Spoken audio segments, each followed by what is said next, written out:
common knowledge. I would just like to hear it from myself. What is your opinion on the man who basically gave you the biggest platform to perform off in your career, Vince McMahon? Where do you sit with Vince McMahon today?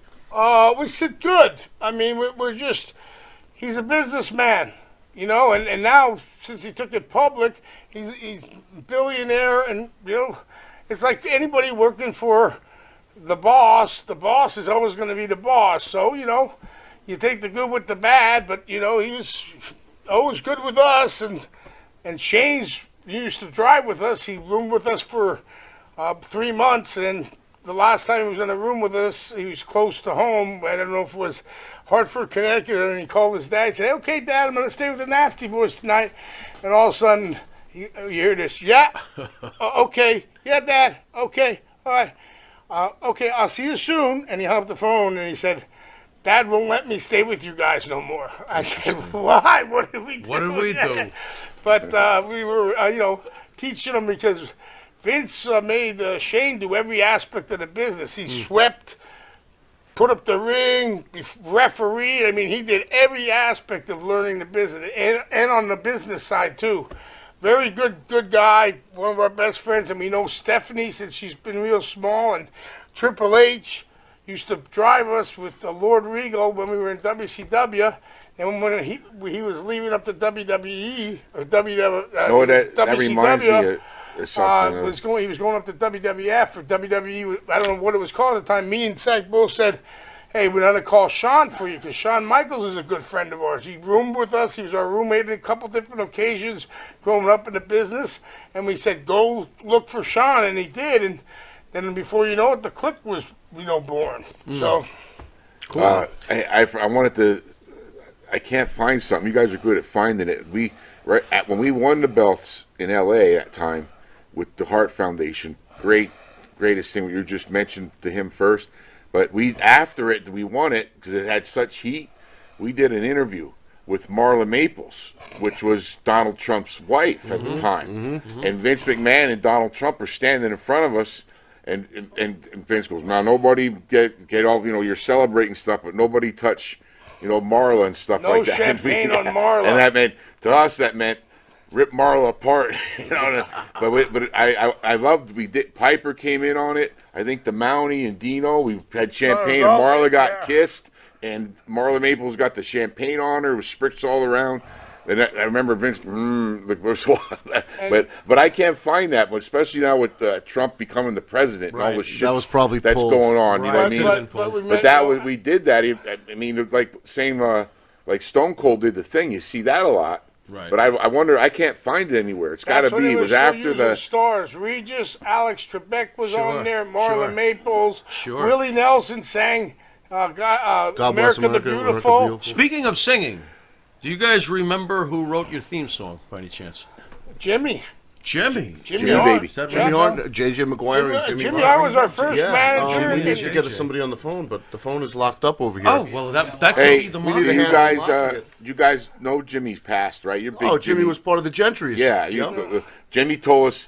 That's what drew me and Knobs to Sunset Strip. He told us about being in 1966 with the Yardbirds and the Doors and all the nonsense on the Sunset Strip. Can you imagine at that time? No. Jimmy was there. I'd like to. So Jimmy's always been into music and everything. And that Maguire is He was in the Jimmy's middle of all of partner. that. They used to write songs for the Guys, on the phone right now is Does he J.J. live here? Maguire. Yeah, tell him I said hello. He was What's Jimmy's going on partner. up there? He says, "What's going on up there?" How you doing, man? It's cold up here. Ready to go back down to Florida? I heard that loud and clear. Yeah. I tell you, the Nasty Boys, I'm going to tell you what Jimmy Hart says. Jimmy Hart says one of the greatest times of his life of traveling with the Nasty Boys, and that picture of them in front of the Eiffel Tower in the long jackets is one of the greatest promo pictures ever taken in wrestling, period.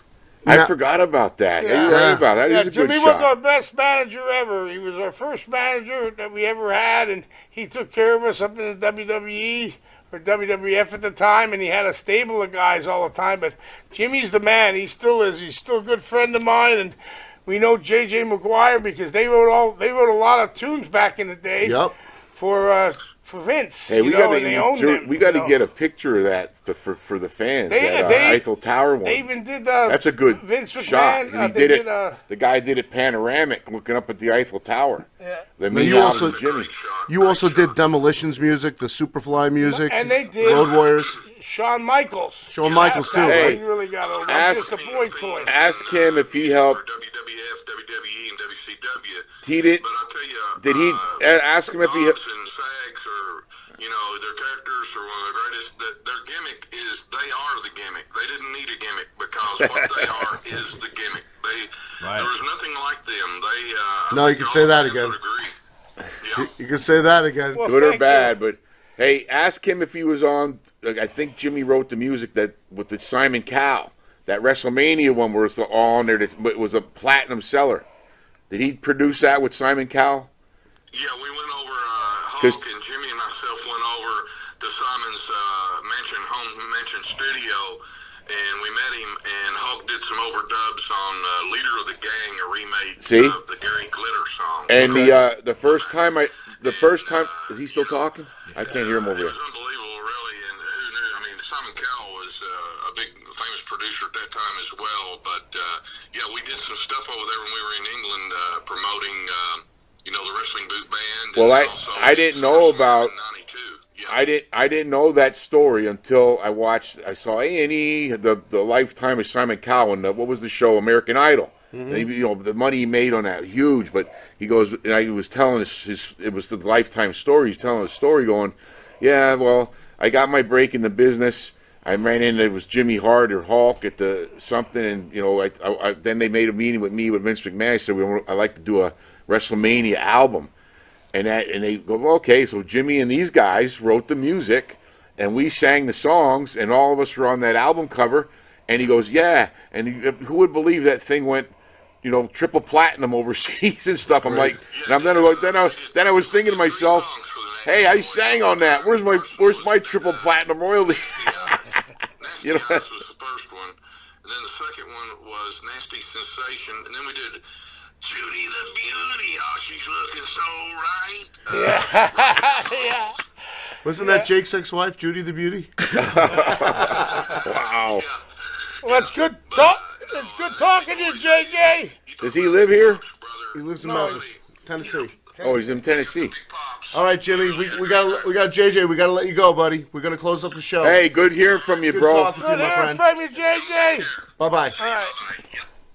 That's funny. J.J. Maguire, JJ Maguire, ladies Yeah. and gentlemen. composer of many He wrote great all that. songs. Yep. Him and Jimmy Hart were in cahoots. They wrote all that music, all that stuff. Now, me and the Nasty Boys go back a ways too, right? We go back. Knobs and I been Yeah. friends for a long time. I met Yep. you first, and I brought Sags up, but that's when Sag wasn't doing the stuff yet. But Yep. I met you through my brother-in-law, Greg the Went Hammer. through Greg Were and you yep. guys at a show, mutual show, where you were competing? Or? No, we Greg- actually wanted. Greg canceled that on something. Knobs came in, and Yeah. me and Knobs and friends. Greg ever canceled? Since. Greg I canceled. can't Never. imagine that. What are you talking about?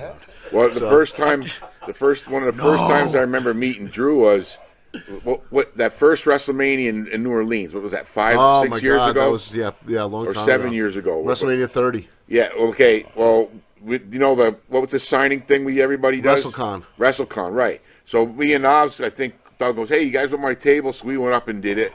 Doug, he couldn't make because he was doing, I think, something Hall of Fame. Maybe that's when Hacksaw got in there. And who's writing back of us? We're signing, sitting here. Is Greg, and he goes, "Hey, this is my buddy Drew." And I saw Drew around. He goes, "Hey, how you doing?" Next thing here, me and Oz are signing here. Crack. I go, what the? And we turn around, and they got a gimmick going. Him and Greg. It's like talk about carnies, right? Yeah.